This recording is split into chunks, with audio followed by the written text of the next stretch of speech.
الدرس السادس: المغرب في عهد الموحدين، تميز في الهندسة المعمارية. بعد سقوط الدولة المرابطية خلفتها الدولة الموحدية التي أسسها ابن تومارت لتتوسع شرقا وشمالا، مكونة إمبراطورية كبرى حتى عرفت بكونها أكبر دولة في عصرها.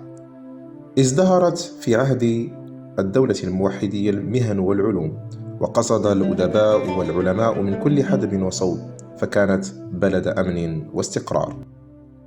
وقد عرفت الدولة الموحدية بالتميز في الهندسة المعمارية وتشييد مجموعة من البنايات لا زالت شاهدة على براعة الصانع المغربي والمهندس الموحدي إلى يوم الناس هذا، ومنها صومعة الخرالدة بإشبيلية بالأندلس، ومسجد الكتبية بالمدينة الحمراء بمراكش، والصومعة حسان بالرباط.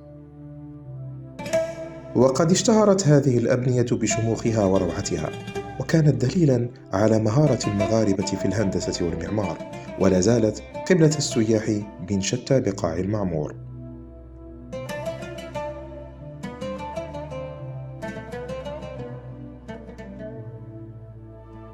وعاصمتنا الرباط، أو كما كانت تسمى رباط الفتح، واحدة من إبداعات النبوغ المعماري في العهد الموحدي.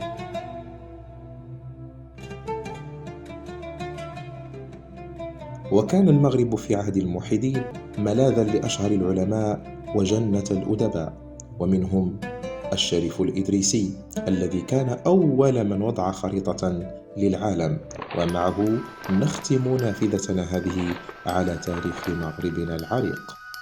هل فكرتم يوما في اسم أول شخص رسم خريطة العالم؟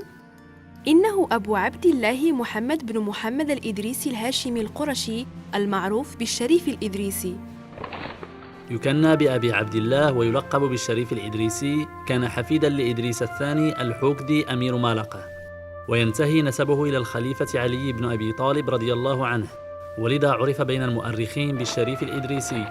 ولد سنة 493 للهجرة و1100 للميلاد في مدينة سبتة التي كانت تابعة لدولة المرابطين. سافر إلى العديد من البلدان، منها مصر والحجاز وفرنسا وإنجلترا وأيضاً سواحل آسيا الصغرى. قرر الاستقرار بقرطبة، إلا أنه رحل بعد سقوطها إلى صقلية. وكان حاكم جزيرة صقلية النورماندي روجار الثاني مولعاً بالعلم والعلماء، وطلب من الشريف الإدريسي الاستقرار في صقلية لشهرته في مجال الجغرافيا.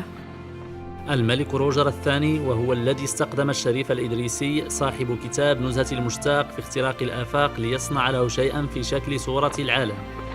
قام الإدريسي برسم أول خريطة للعالم بناءً على أمر من الملك الصقلي روجر الثاني. أعد الإدريسي خريطتين للعالم، إحداها على كرة من الفضة والأخرى على لوح مسطح من الفضة. قضى 15 سنة في رسمهما. يرجح أن الخريطة المرسومة على كرة الفضة تحطمت في أحداث عنف شهدتها صقلية. رغم أن الخريطة لا تشبه كثيراً خرائط اليوم، إلا أنه يعتبر أول من رسم خريطة للأرض بمعايير محددة.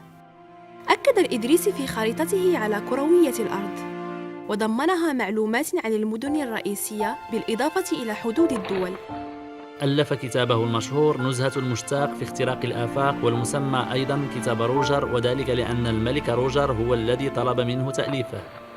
وثق فيه الإدريسي تجاربه في مناطق متفرقة من العالم، وضمنه أزيد من 70 خريطة لمناطق مختلفة.